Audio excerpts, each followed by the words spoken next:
Bonjour et bienvenue sur Génération Télévision pour le bilan annuel de la télévision saison 2023-2024.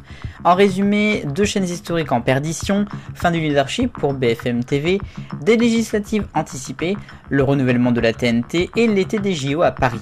TF1, une année des plus. Bon, c'est un clin d'œil puisque MyTF1 est devenu TF1+.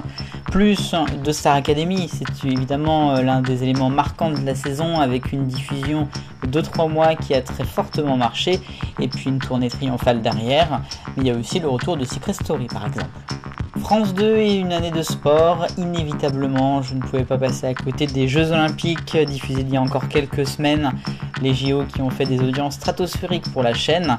Au-delà de ça, c'est une très bonne saison pour les prime time, notamment du samedi avec les Jeux de Cyril Ferraud au cœur de l'hiver, un peu plus compliqué en journée. Ça n'a pas toujours été rose dans l'histoire de la 3ème chaîne, mais j'ai véritablement trouvé cette saison France 3 affaiblie. Après la suppression des éditions nationales qui était un véritable tronc pour la chaîne, on a perdu finalement l'identité et la patte de la 3. Certes, il y a les ici en région, mais qui manquent cruellement de moyens, quelques bons primes, mais c'est vraiment compliqué à mon sens. Canal+, cette saison a retrouvé des couleurs, d'abord avec le clair, puisque il y aura des plages en clair, ça a déjà été testé cette saison, qui seront de plus en plus allongées, avec parfois quelques prime time complets, et puis renouvelées, puisque son autorisation de diffusion l'a été il y a quelques semaines maintenant. France 5 est d'une très grande stabilité grâce à ses rendez-vous quotidiens et hebdomadaires. Quelques nouveautés durant la dernière saison, les émissions du dimanche avec notamment En Société, mais aussi Célébdo qui continue de plus en plus de s'installer. Et puis le magazine de la santé, Un temps menacé, qui va avoir une nouvelle formule avec Jimmy Mohamed la saison prochaine. Véritablement le point noir de la saison, M6 a passé une année de merde, la dernière avec Nicolas de Taverneau à la tête du groupe, les primes de plus en plus en dessous d'1 million, le samedi notamment, Stéphane Plaza qui ne marche plus, Objectif Top Chef aussi, avec le juste prix qui n'arrive pas à prendre, une des seules nouveautés. Il va y avoir du travail l'année prochaine avec notamment le revival de nombreux jeux. De son côté, Arte reste fidèle à elle-même, dans son coin, elle ne fait jamais trop parler de ses programmes qui marchent, qui ont ses fidèles, le 28 minutes, le journal, les prime time. À noter qu'elle est toujours très réactive lorsqu'il s'agit d'hommages, on l'a vu encore très récemment avec par exemple Alain Delon. Et C8 cette saison a tout perdu, encore à cause des dérives de Cyril Hanouna. La chaîne s'arrêtera le 28 février 2025. C'est dommage puisque Y'a que la vérité qui compte faisait de très bonnes audiences. La saison a été aussi marquée par l'arrivée de Pascal de la Tour du Pin. Et du côté de W9, j'ai envie de vous dire RAS, rien à signaler, la chaîne continue son petit bonhomme de chemin avec le même format qu'habituellement, télé-réalité en access, quelques bons prime time. La chaîne continuera sur cette lancée très prochainement bien sûr. TMC nous promet de plus en plus d'inédits dans sa nouvelle autorisation de diffusion, tout comme TFX d'ailleurs. Alors on attend de voir pour la saison prochaine. Cette dernière saison en tout cas n'a pas été grande en nouveautés à part quelques soirées écologiques. De l'effort sur TFX côté inédit, ça va se poursuivre avec la nouvelle autorisation, je le disais. Et puis c'est l'année qui a marqué l'arrivée de Téfou, basculé de TF1 à cause de Bonjour.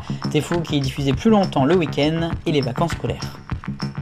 Dernière vibes pour Énergie 12 avant la fin de la chaîne le 28 février 2025.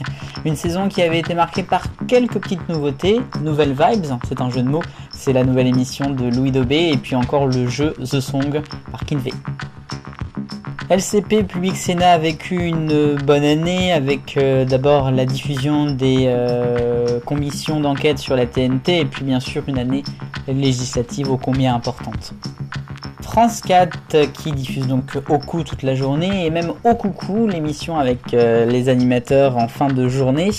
Au Coucou qui a même eu le droit cette année à une promotion avec un album musical. France 4 qui sera diffusé jusqu'à 21h la saison prochaine. Et de son côté, l'aventure continue pour Culture Box qui sera donc diffusé que à partir de 21h la saison prochaine. Culture Box qui propose de nombreux inédits d'une manière hebdomadaire.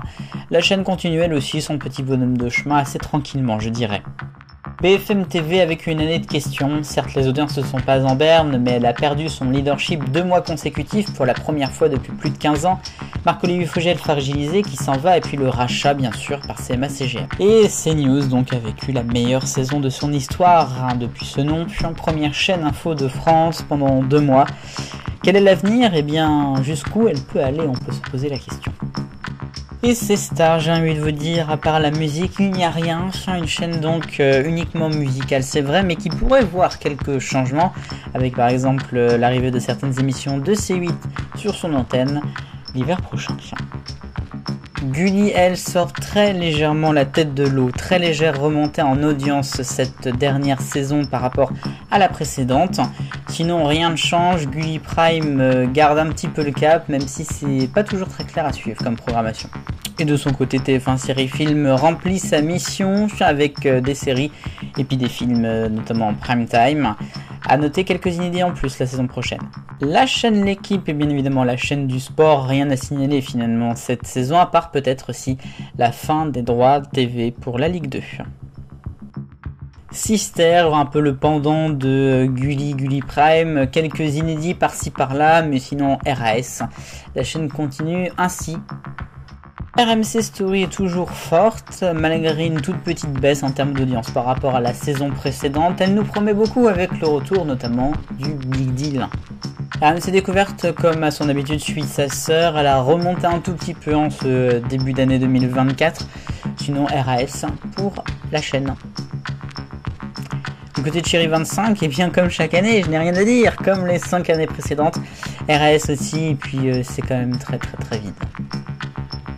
Et avant-dernière chaîne, LCI, la chaîne info qui a fêté cette année ses 30 ans au mois de juin. La chaîne a bien évidemment été portée par les élections législatives avec de très belles audiences. Sinon, une chaîne qui parle peut-être un peu trop de l'Ukraine.